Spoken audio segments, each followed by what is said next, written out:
নমস্কার বন্ধুরা, food divine বাংলাতে তোমাদের সকলকে অনেক অনেক স্বাগত জানিয়ে আজকের রেসিপিটা আমি শুরু করছি। আজকে আমি তোমাদের সাথে খুবই টেস্টি আলু পটলের একটা রেসিপি শেয়ার করব। এভাবে তোমরা একবার অবশ্যই বাড়িতে বানিয়ে দেখো, আশা করছি ভালো লাগবে।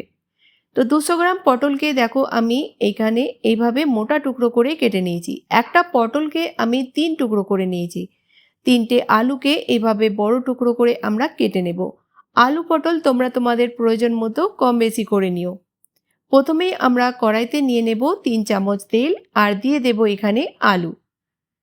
প্রথমে আমরা 3-4 মিনিটের জন্য আলুগুলোকে মিডিয়াম ফ্লেমেতে ভেজে নেব। বন্ধুরা, আজকের রেসিপিটা তোমরা কোন গ্রাম থেকে বা কোন শহর থেকে দেখছো আমাকে কমেন্ট সেকশানে অবশ্যই বলো। 3 মিনিট পর দিয়ে দিলাম এখানে পটল আর দেব 1/4 চামচ হলুদ গুঁড়ো আর হাফ চামচ লবণ।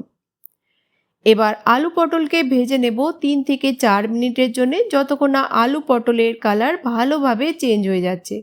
তোমরা এইভাবে একবার অবশ্যই বাড়িতে বানিয়ে দেখো। রুটি, ভাত, পরোটা, লুচি যার সঙ্গে মর্জি তোমরা এটা খেতে পারবে। খেতে কিন্তু খুবই টেস্টি হয়। 3-4 মিনিট পর দেখেই বুঝতে পারছো খুব সুন্দরভাবে ভাজা হয়ে গেছে। তুলে নিলাম আলু পটলকে। আরও 2 চামচ তেল দিয়ে দিলাম কড়াইতে। দেব এখানে একটা তেজপাতা, 2টো শুকনো লঙ্কা আর 1 চামচ 5 ফোড়ন।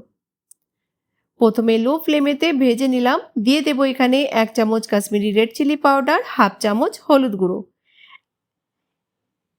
মশলাটা দেওয়ার সময় একদম লো ফ্লেমেতে আমাদের দিতে হবে, নাহলে মশলাটা জ্বলে যাবে। দিয়ে দিলাম একটা পেস্ট, যাতে রয়েছে একটা মিডিয়াম সাইজের পেঁয়াজ, একটা মিডিয়াম সাইজের টমাটার, 1 ইঞ্চি আদা আর 7 থেকে 8টা রসুন কোয়া। অল্প জল দিয়ে পেস্ট বানিয়ে নিয়েছিলাম আর জারেতে একটু জল দিয়ে মশলাটা দিয়ে দিলাম। এবার মশলাটাকে 4-5 মিনিট ভেজে নেওয়ার পর দিয়ে দেব এখানে আমরা কিছু ড্রাই মশলা। 1 চামচ ধনিয়া পাউডার, 1 চামচ জিরা পাউডার।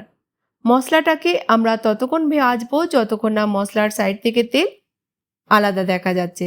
হাফ চামচ গরম মশলা দিয়ে দিলাম। ভালো করে মশলাটাকে আমাদের কষিয়ে নিতে হবে। মশলার যদি কাঁচা স্মেল থাকে তাহলে কিন্তু সবজির টেস্টটা একদমই খারাপ আসে। তো তার জন্যে আমাদের একটু সময় নিয়ে মশলাটাকে ভালো করে কষিয়ে নিতে হবে। দেখেই বুঝতে পারছো মশলার সাইড থেকে তেল আলাদা দেখা যাচ্ছে। ভালোভাবে মশলাটা আমাদের কষানো হয়ে গেছে। দিয়ে দেবো এখানে আলু পটল। ভালো করে মিক্স করে গ্যাসের ফ্লেমটা লোতে রেখে আমরা ঢাকা দিয়ে দেব 2 থেকে 3 মিনিটের জন্যে। 3 মিনিট পর আলু পটল ভালোভাবে আমাদের মশলার সঙ্গে কষানো হয়ে গেছে। এবার দিয়ে দেব আমরা এখানে জল। জল আমরা অতটাই দেব যাতে আলুটা আমাদের ভালোভাবে সিদ্ধ হয়ে যায়। যখন গ্রেভিতে বয়েল এসে যাবে প্যানকে কভার করে দেব 5 মিনিটের জন্যে। 5-6 মিনিট পর আলু ভালোভাবে আমাদের সফট হয়ে গেছে। দিয়ে দিলাম ধনে পাতা কুচি। বাস মিক্স করে গ্যাসের ফ্লেমটা বন্ধ করে দেব। আর সবজিটা তোমরা দেখেই বুঝতে পারছো খেতে কতটা টেস্টি হবে। বিশ্বাস করো, একবার বানালে কিন্তু তোমাদের এটা ফেভারিট হয়ে যাবে। এটা এতটাই টেস্টি তৈরি হয়েছে। তো চলো সার্ভ করে নেওয়া যাক।